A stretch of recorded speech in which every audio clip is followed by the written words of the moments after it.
In your panties, in your damn panties. Hey, how you do? It's Rieka. Yee. I'm pretty sure everybody wants to know what happened to you, to me. Well, whatever. Excuse me.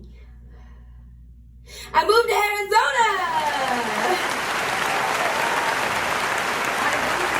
I've been here for almost 2 months now. What happened in between has been tragic. It is one of the reasons why I wanted to leave in the first place. I'm gonna try not to get emotional, but knowing my squishy self, I may or may not be. So, also I chose the bathroom for my studio because it has the best lighting. So I'm just here. I'm not actually on the toilet. I'm like sitting on top. Y'all don't care. Anyway, so many years of living in Baltimore, it has been a hellhole. And that's been since I've been young and growing up. Growing up, I was adopted into family. So my great aunt adopted me, and the guy that she was with at the time, they adopted me, and I was their only little girl at the time. Everything was great. I had a mom and dad. Everything was great. Even when they broke up, they kept a lot of things to themselves or whatever. My dad always made time to make sure that I could hang out with him every weekend or as often as he could. And I don't quite know what happened years later down the line why we lost contact. And then we ended up getting back in contact. That's a different story for another time. But growing up, I was so young. My mom's other children, my adopted mom's other children, they were assholes. They were evil. They were not someone that you would want to be friends with.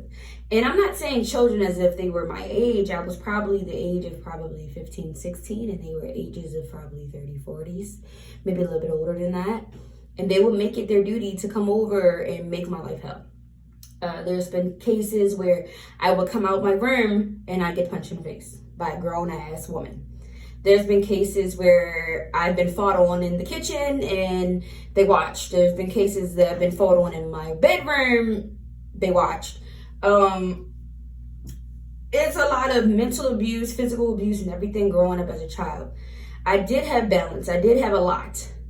My parents gave me everything. I never asked for anything. They always gave it to me. And if I did ask for it, I probably would get it. But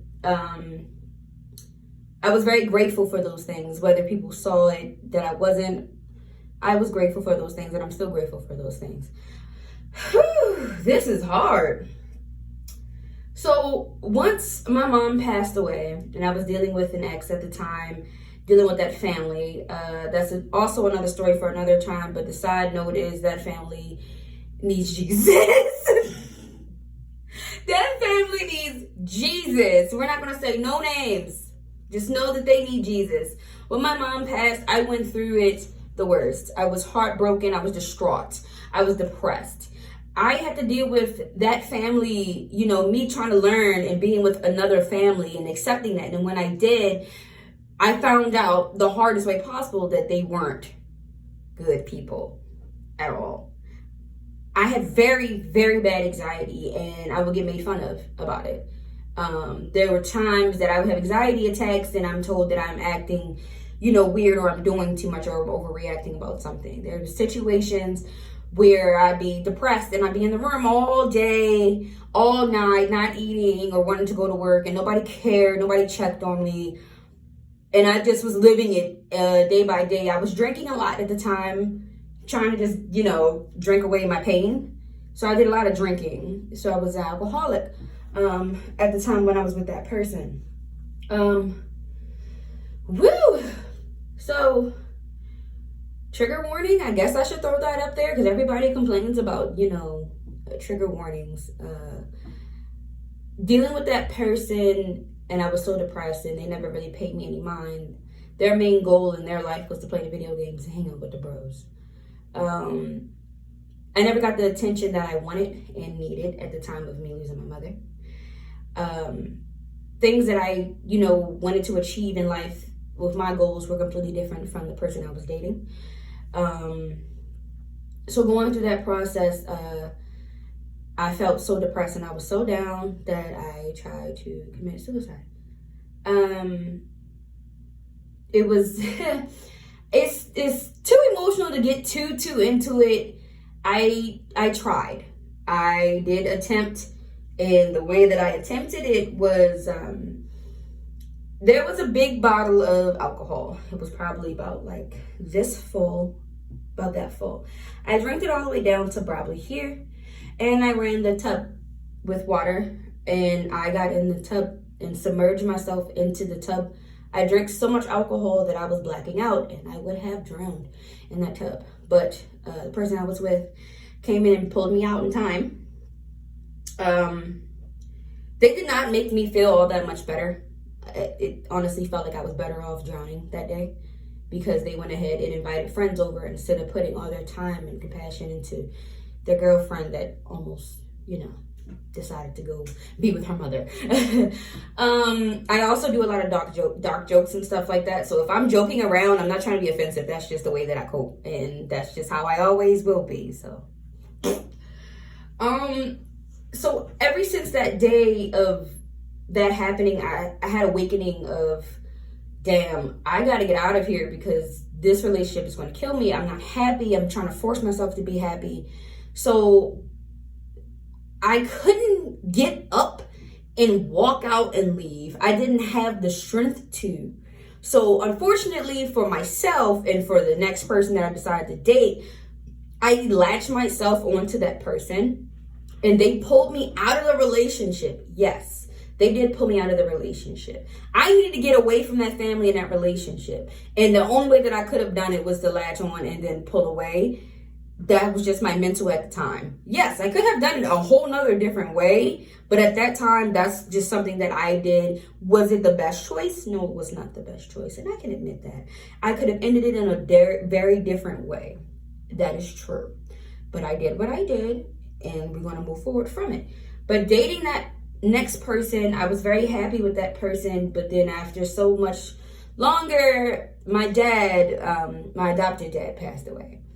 And that struck harder than my mother because I was a daddy's girl. And it was very hard dealing with it. And on top of that, I was the one in charge of the arrangements for his death. So it's like I had the calls and shots on a funeral or cremating him or doing anything that I would have to do. I was in charge of that because I was his only child. And it was extremely hard to do on my own. I had no help. And when I say no help, no help. I had one person that did help me, and it was my aunt. And I owe her really my life. I just haven't been able to give back to her. And it sucks that I haven't been able to. But when I do get on my feet, I definitely want to reach out to her. And I hope that it isn't too late to give back for what she gave. And I really appreciate that from her.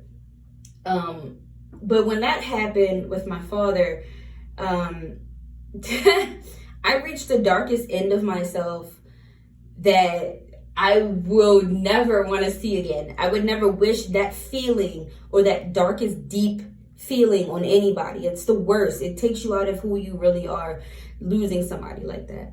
So me going through that, the person that I was with at the time, they did not know how to handle it. They did not know what to say or do with that situation. Unfortunately, going through depression, not eating, sleeping all day, laying in bed all day, not wanting to do anything, not wanting to work and stuff. Those are things that happen when you're depressed. And that person didn't understand that. So I would get yelled at a lot.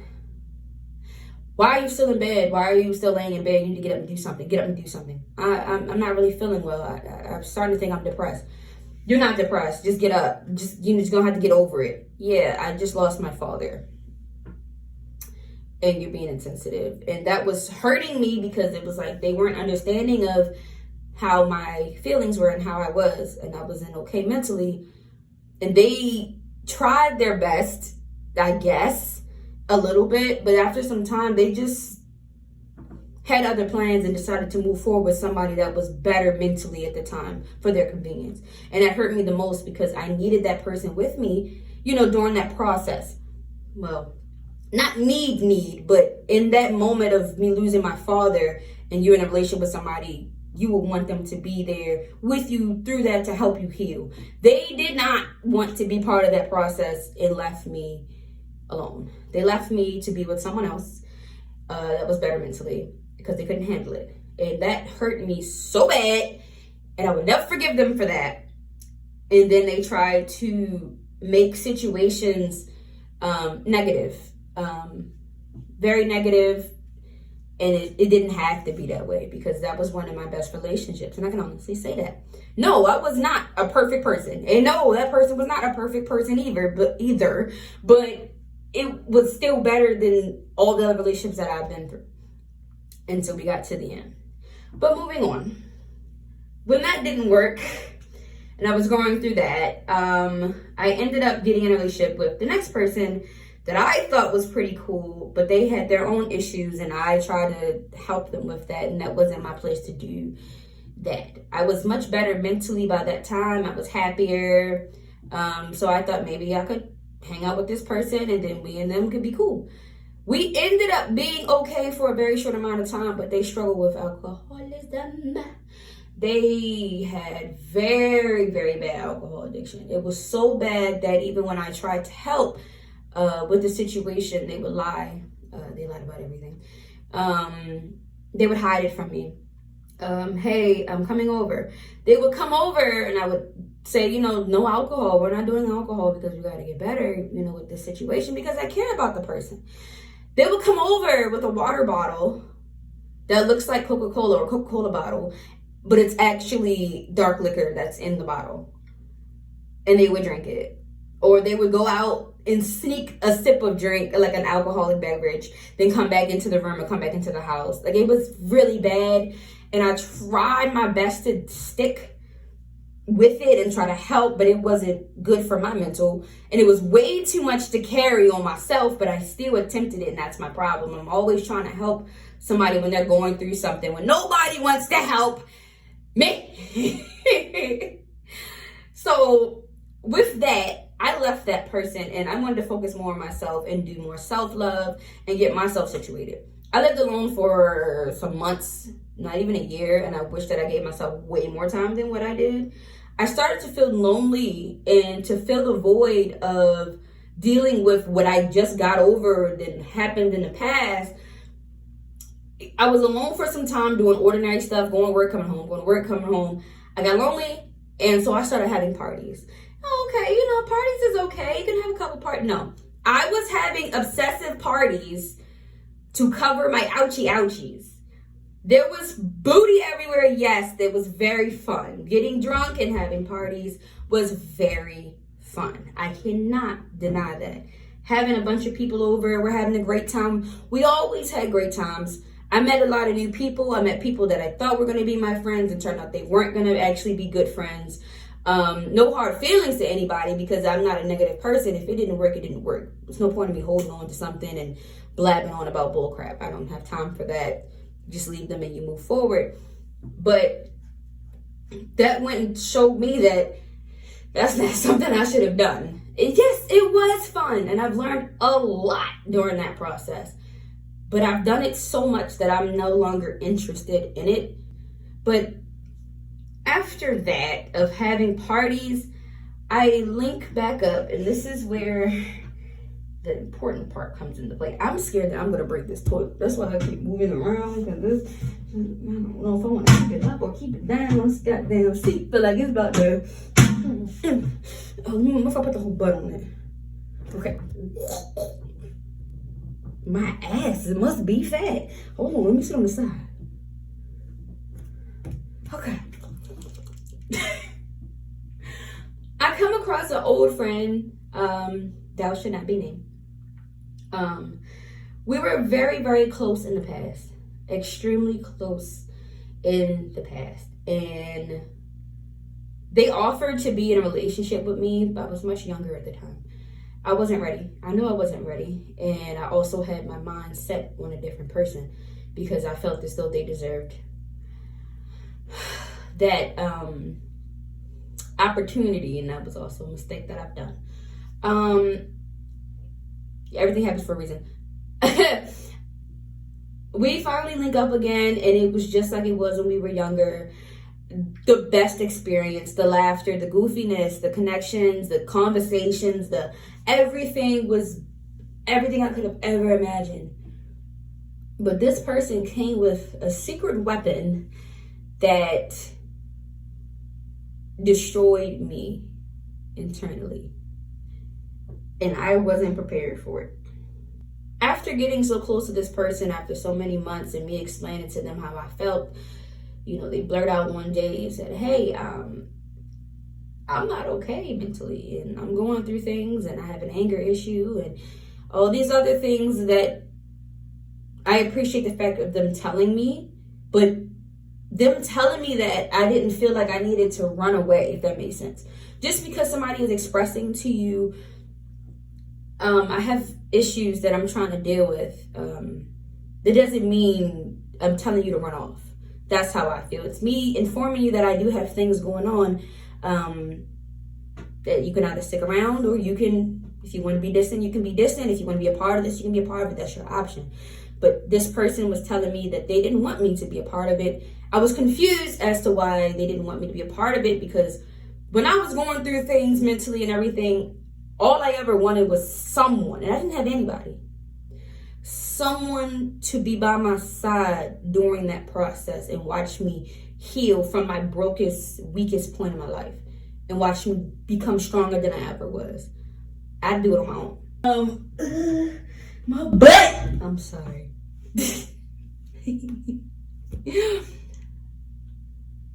I decided to get in the passenger seat of this person's crazy drive, because that's what I chose to do.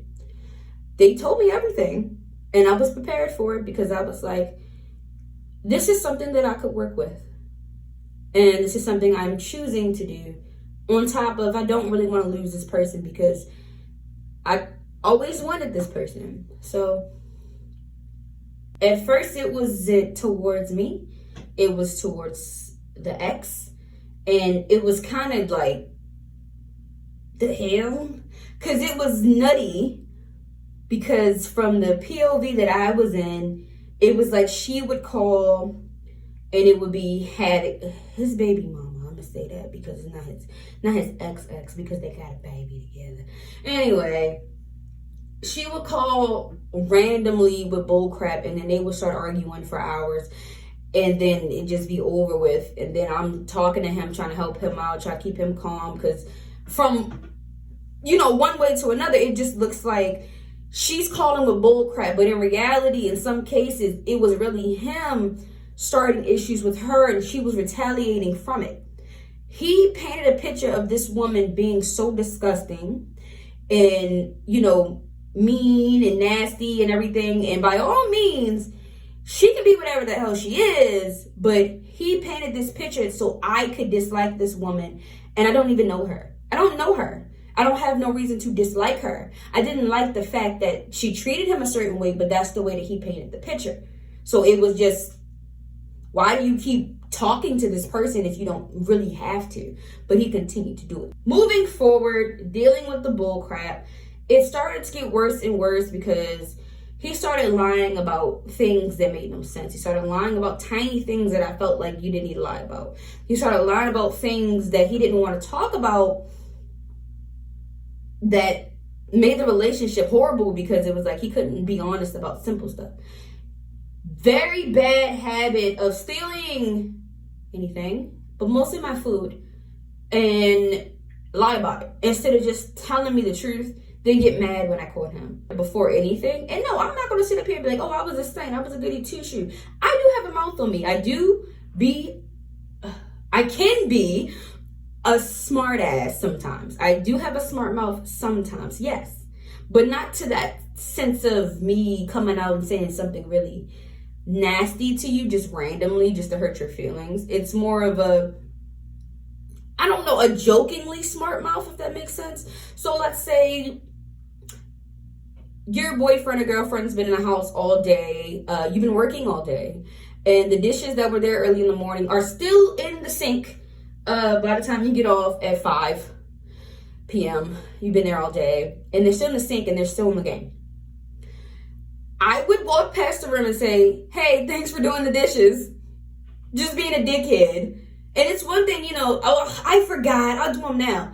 All right, don't worry about it, I'm just being an asshole, I'm sorry. Just that's how I am. That's my personality, and some people, they don't like it, but I'm not going to change my personality for anybody. You don't like it, you don't like it. But that would cause arguments because he'll be mad that I'm telling him to do something or asking him to do something. There's been cases where I would come to him and I would ask him, because he didn't like the way that I approached him with the jokes, because he felt like I was being a smart ass, which I was. I would literally go and ask him something. Hey, can you do the dishes? Because you said you were going to do them. It's been 2 days. And it would still be an argument. I went on for so many months of him getting away with screaming, cussing at me, disrespecting me, and damaging products and items for so many months. And I still sat there and looked stupid. Like, this is going to get better, right? He was taking a medication that's supposed to help with this mental situation or whatever. He would go through these situations where it'd be like, he take it and he start taking it, and he'll take it and he don't feel like taking it, or he's running out of medication. He never was on it, and that was the part that broke it worse, because it was like I was there when he was taking the medication, going to therapy, taking care of himself, doing better things, finding things to help with his mental, finding things that if something pissed him off, how to calm down from it. I was there when he was going through the process, but all of a sudden it was just like, fuck it, put it in the trash bag, tie it in a knot, throw it across your back, throw it in the dumpster. He was completely not doing things that he was supposed to do as a father or as a person to take care of themselves. So I would say something about it because I'm his girlfriend, to inform him, to help him, and be with him during the process. You cannot, I don't care what anybody says. If you're going through something, depression, you're sad, you're just not feeling it, you're supposed to take medication to help you feel better, something mentally is going on. If there's a child in play, the child is a number one priority, and that's something that he did not do. He did not do. And it would piss me off because when I tried to intervene and help in a situation, it would turn into an argument. If you wake up at 8, 9 in the morning, maybe 10, the baby is up around 9 something. It's damn near 1 o'clock. You didn't feed the child or take the child to the bathroom or change their diaper. And they're coming to you telling you that they're hungry. That would piss me off. Because how and why? And that's just personal how I felt, because why and how? There was a time where I kicked it into hyperdrive, and I started doing potty training, making sure he had a schedule to eat, a schedule to play, a schedule for everything. So it was easier for the both of us, to know what's what, when is what. Then I stopped because I had a realization, this ain't my responsibility. But I still chose to do it because I was with the man that I loved. And if I was going to marry this man that I loved, this is something that I felt as though, is along the lines of something that you should do as a stepmom, because he wasn't doing it. And it was like, F them kids. But it's like, you really just going to sit there and watch a child, a 3-year-old, starve all day? You're just going to sit and watch them starve? You're going to sit and watch them soil their diaper for hours and sit in it? I couldn't allow myself to keep sitting and watching that happen. That was pissing me off. That was knocking him off the charts to make me want to stay with him. Because if I wanted to have a child with that person, I know that they wouldn't take care of my child. And I don't want to put my child through that crap. Moving on. This person had so much going on and held on to their past so tightly and lashed out on people, not just me, people, all the time because of something that happened in the past that they refused to let go. They had a very nasty habit of taking personal and serious and sensitive conversations and using them against the other person in arguments. When you put your trust into somebody and you love them and you tell them those things that are sensitive, and they turn around and they attack you with those things, that's the problem. Sweaty butt cheeks. Anyway, through time, yes, the relationship got worse. The name calling, the getting more aggressive, didn't like the fact that I was just trying to help and be there for the person. It didn't like the fact that I had, opinions on certain things, and me explaining to them, why they should or shouldn't do something was always an issue in a relationship.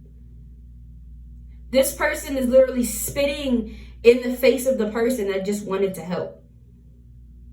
And at first, it was something that I felt like I could get through, but I got so far into it and seeing the real true person of who he was, I was at that moment of, wow, that's a mistake that I wish that I did not make in life.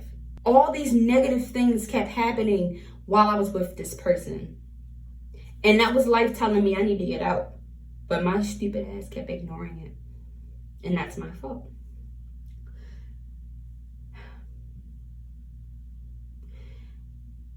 He was verbally abusive,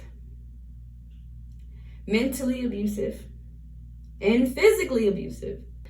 When I've been nothing but honest and told this person everything, even things I was uncomfortable with telling them, I still told them. And they used every bit of that information and attacked me with it when they got mad.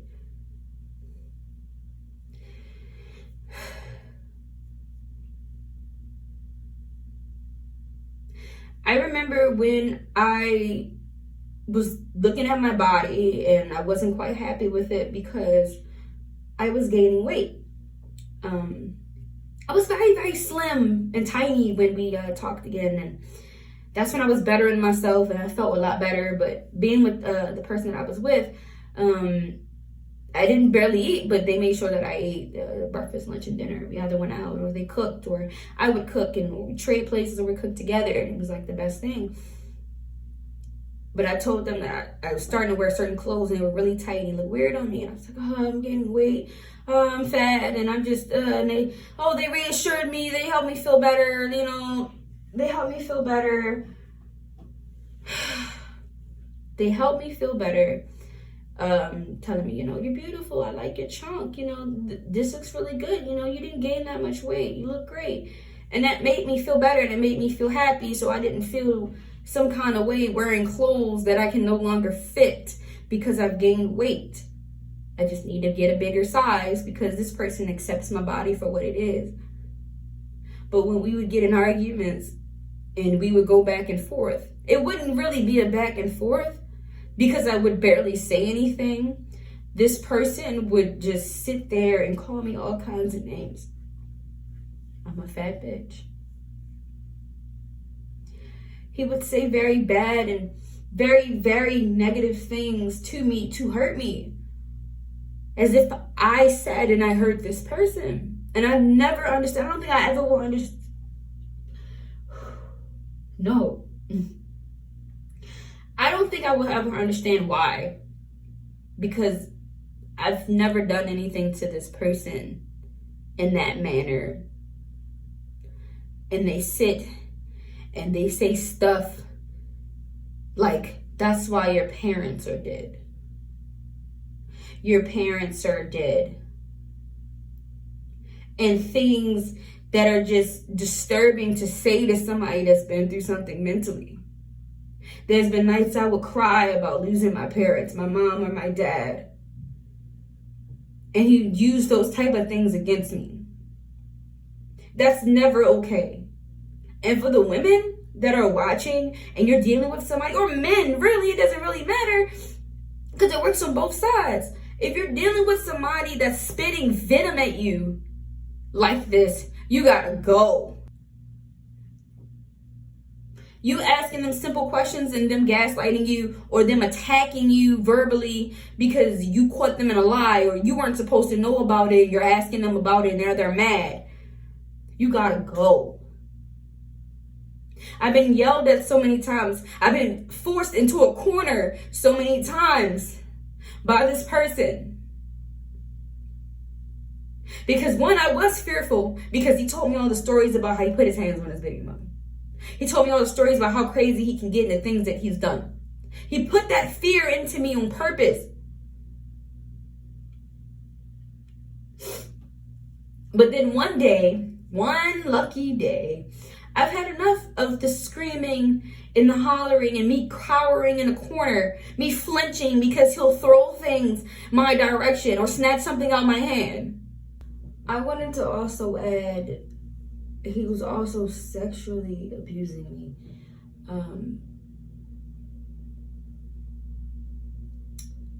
Also a trigger warning, he would rape me. He would over-sexualize my body and make me feel uncomfortable about my body. Me being in my skin made my skin crawl because I couldn't be left alone.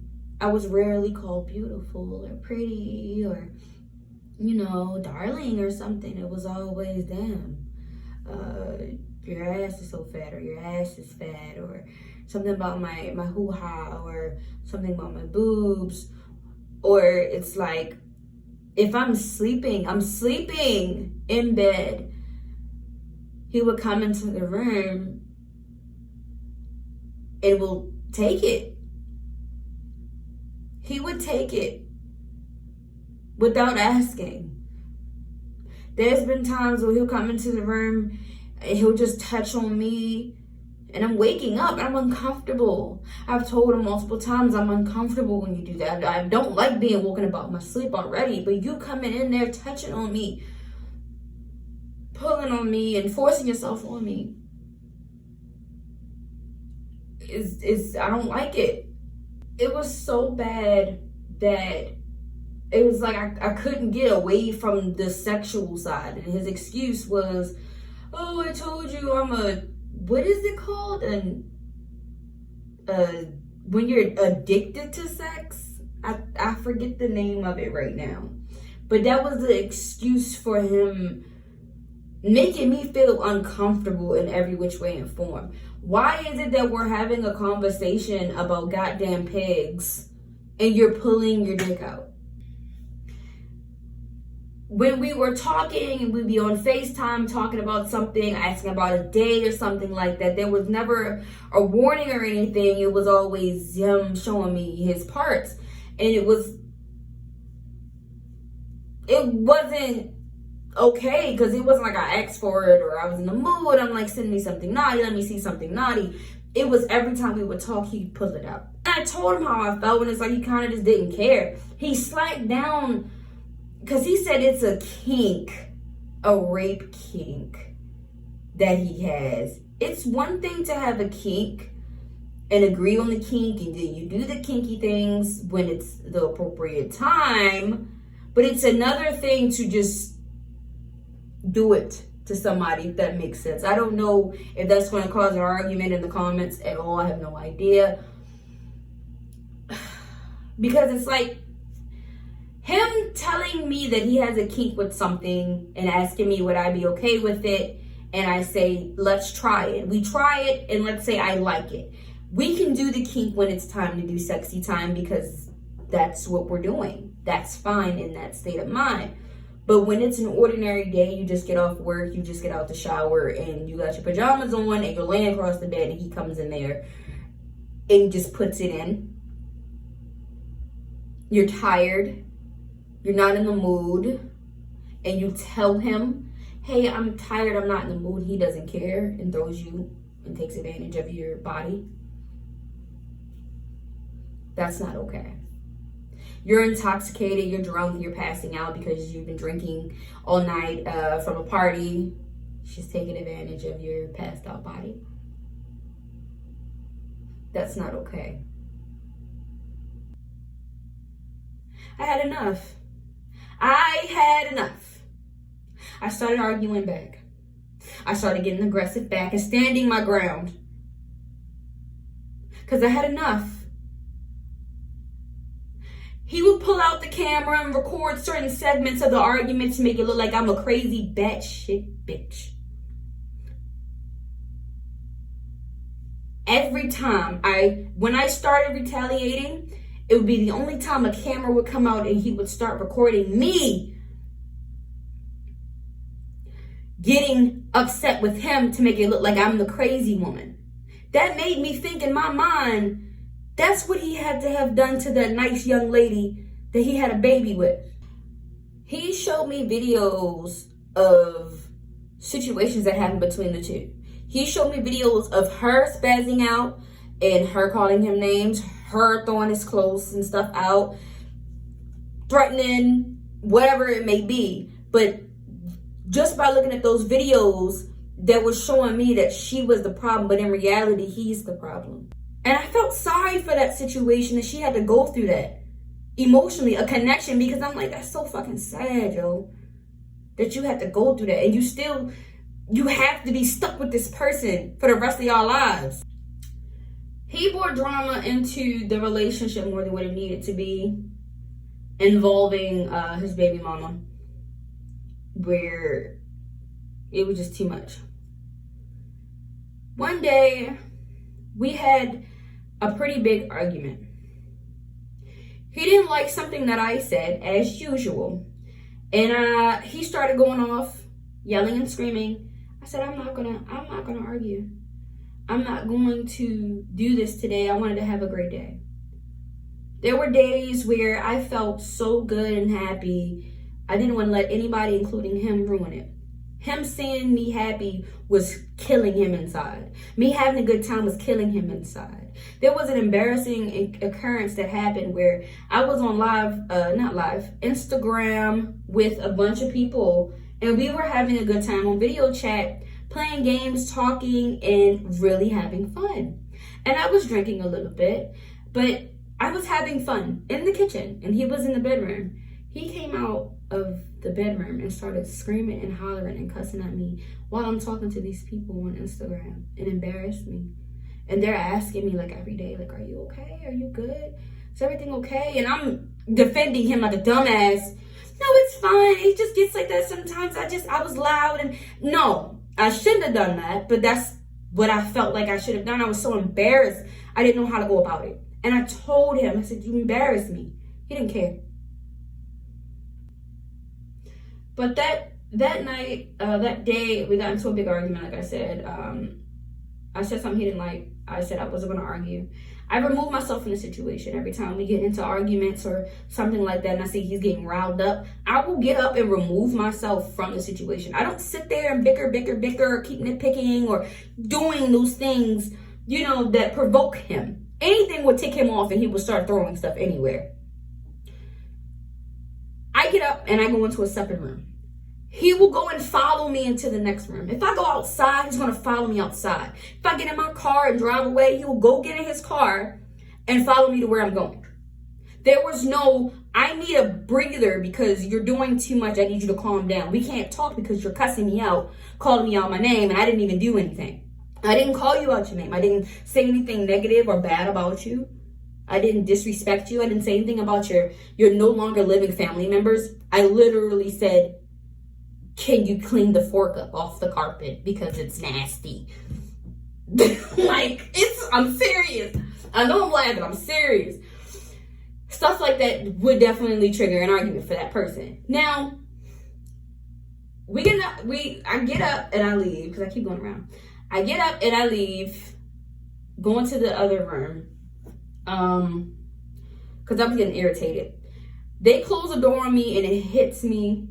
And I turn around and I start beating the door in, not breaking the door. It's not broken. Just beating on the door because I'm like, bruh, you hit me with the door. What was that for? You did it to be smart. I'm beating on the door. Now, we had flimsy doors. So if you fold it in a little bit, it's going to open.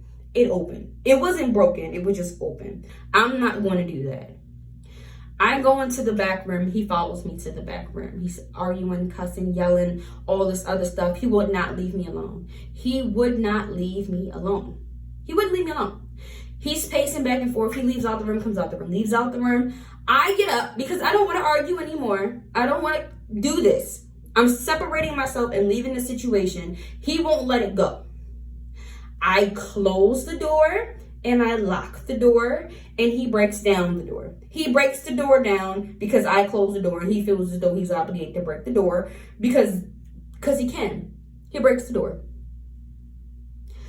I'm sitting there and I'm just like, but why? Like, why? Like, I'm trying to separate myself at this point. I go on, I call my best friend. I'm talking to my best friend on the phone. I'm not being a smart ass. I'm not, mocking him or anything. I'm having a conversation with my best friend at the time. Completely separate conversation. You hear him in the background cussing and fussing, threatening. You got him lying in the background saying about I talk crap about my best friend and all this other stuff. He's going on in the background because I'm not talking to him. Now, my best friend's at work, so I didn't want to keep her smothered with the bull crap that I was going through. So I told her I would call her back, and I released her. Then I called another friend, a pretty good friend of mine. We did have a fallout, yes, but then we grew from it, and it is what it is. But no hatred towards the person because I feel like that's unneeded. I'm talking to this person, and me and this person are talking. Again, separate conversation to what's going on. I explained to them what was going on because all you could hear in the background was yelling and screaming. Explain what was going on, and then we're changing the subject to something different. Again, he's cussing and fussing and threatening me, then saying, oh, you talking crap about this person, blah, blah, blah. Trying to keep it going. I'm not paying this guy no mind. I don't want to fuss and argue no more. I'm done. I'm exhausted. I'm sitting on this side of the bed, talking on the phone. I said, you know what? Let me get up and move. I get up, go on the opposite side of the bed, and I sit, and I'm facing the window where the sun is. My plants are lined up here in front of me, and I'm on the phone talking, blah, blah, blah, blah, blah, talking. He lifts up one of my plants. I don't know if it was this one. The bottom looks like this. It might have been the other one that's bigger, and it's like a bowl that has my other plants in them. Picks it up and looks like he's gonna throw it at me and hit me with that vase, that pot. And I flinch. I'm like, look, chill, put that down. Like, what you doing that for? I'm not talking to you. I'm talking to somebody else on the phone. He's still cussing. He's still fussing. I'm calm. I'm like, just leave me alone. He goes and he picks up my lamp. He goes and he picks up my lamp. He starts swinging it around, putting it in my face, trying to get me to get started. I'm not paying him no mind. He takes the lamp, hits it up against the wall. He breaks the lamp and glasses everywhere. And I'm like, what the fuck was the point of doing that? Why do that? Because I'm not arguing with you. I'm not talking to you. I'm talking to somebody on the phone, and I don't want to argue. I got tired of getting my stuff and leaving and running out just for him to follow me. I got tired of going and sitting outside for him to follow me. There was no getting away from it. So I said, I'm gonna stand my ground. I'm gonna sit here because this is my place as much as it's yours. But I deserve to have my own space. And he was not giving me my own space. He had to be top dog in any and everything. Even if he was wrong about something, he needed to be top dog. If he didn't know something, he would go and look it up to make it seem like he knew what he was talking about when in reality he didn't know. He had to be the top of everything. Everything. And if he wasn't, he felt threatened and would argue about it. They tell me a story that happened, and in my gut, something's telling me he's lying. I said, you know what, I'm going to talk to you later because I don't believe what you're saying. So I'm going to talk to you another time and I don't want to argue. Okay. I hang up. Calls me back. Cussing and fussing and all these other things. And he's like, no, because I could take a picture and I could do this and I could do this. You just don't want to feel stupid because it make you feel like a fucking dumbass. Why is it that it is your goal to make a woman feel like a dumbass?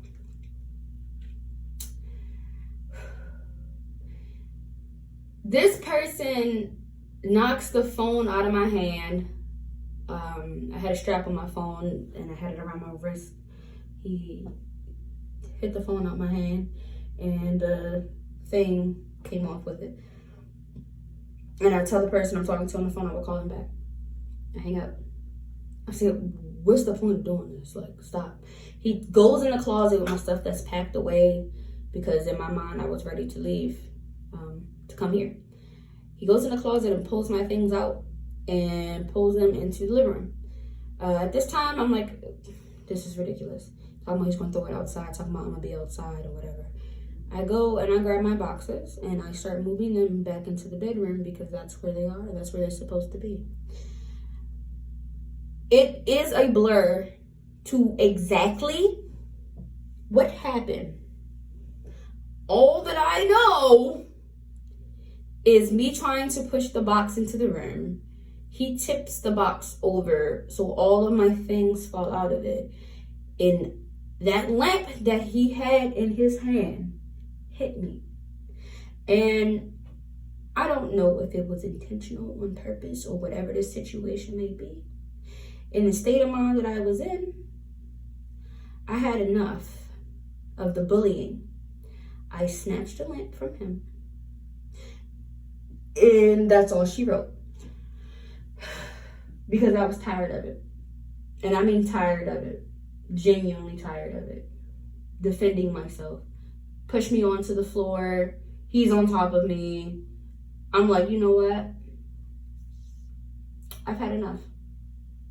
I locked myself in the bathroom at this time. I'm crying. I called the police because I'm bleeding. I am bleeding and I am hurt. And I'm terrified.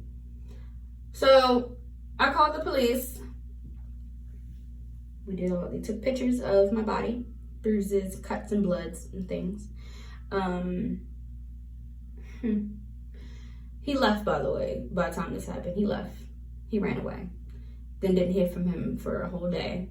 And I know where he went, but he doesn't want to tell me where he went. At that point, I was like, I'm done. My best friend came over that same day, and her sister, and they helped me pack everything, put everything in boxes, and I moved in with my best friend in the whole wide world.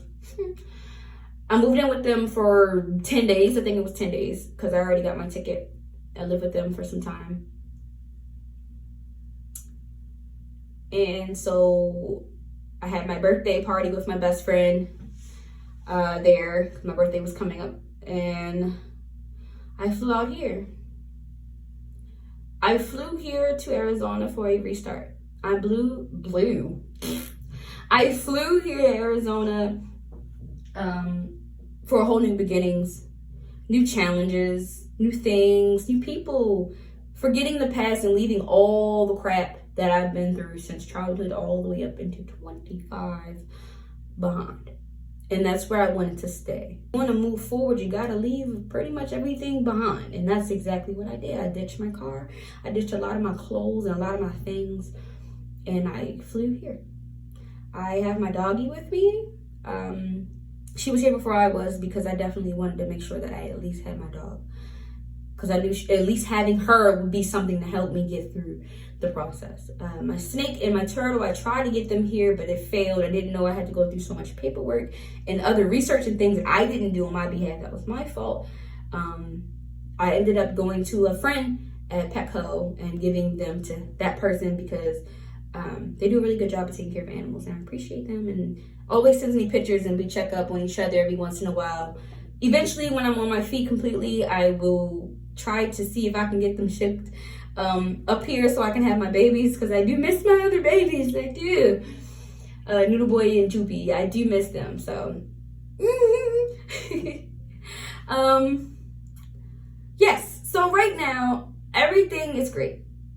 Definitely better opportunities and things that are here.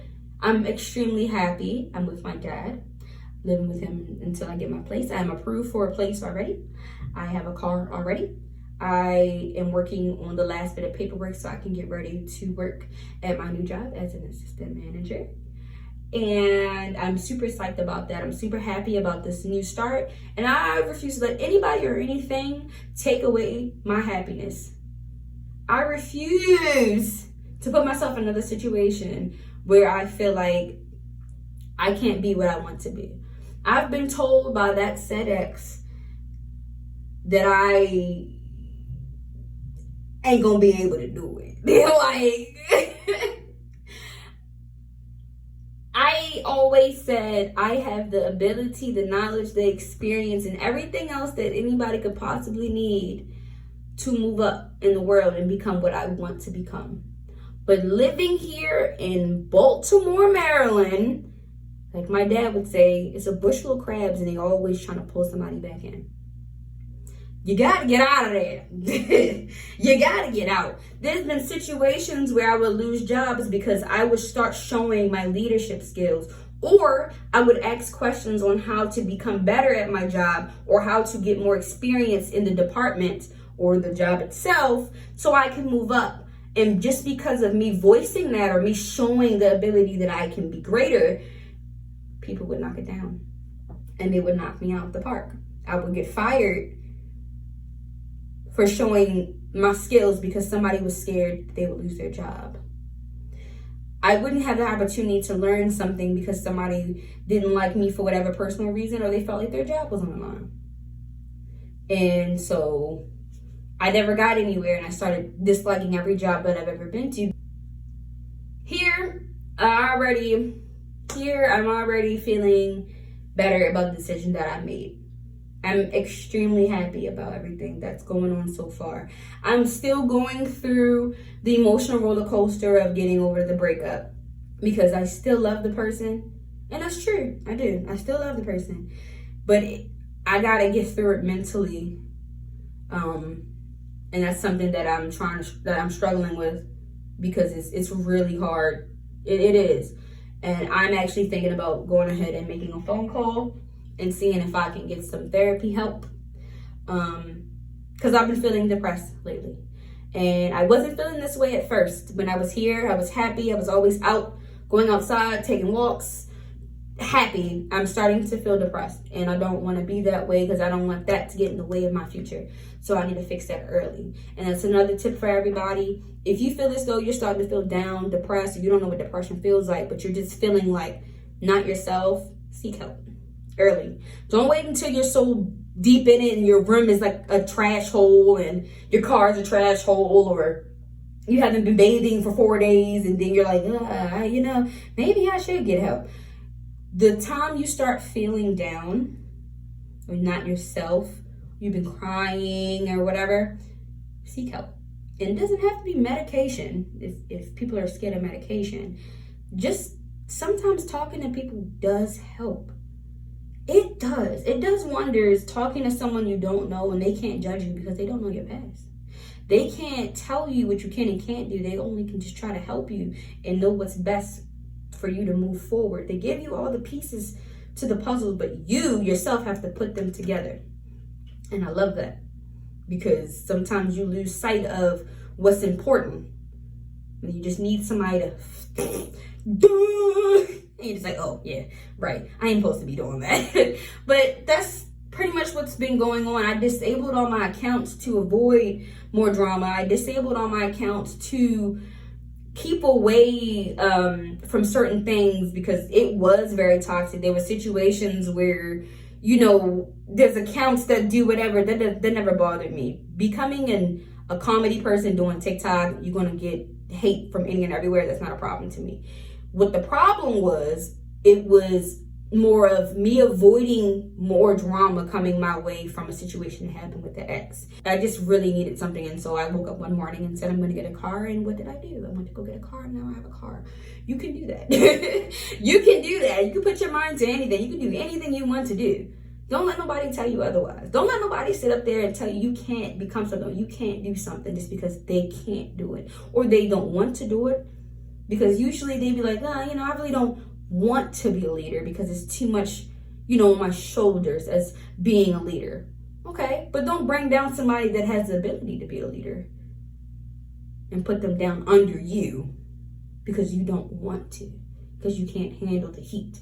If you can't handle the heat, stay out the kitchen. An hour and 5 minutes. Wow. I've been talking for an hour and 5 minutes. So I got to edit the video.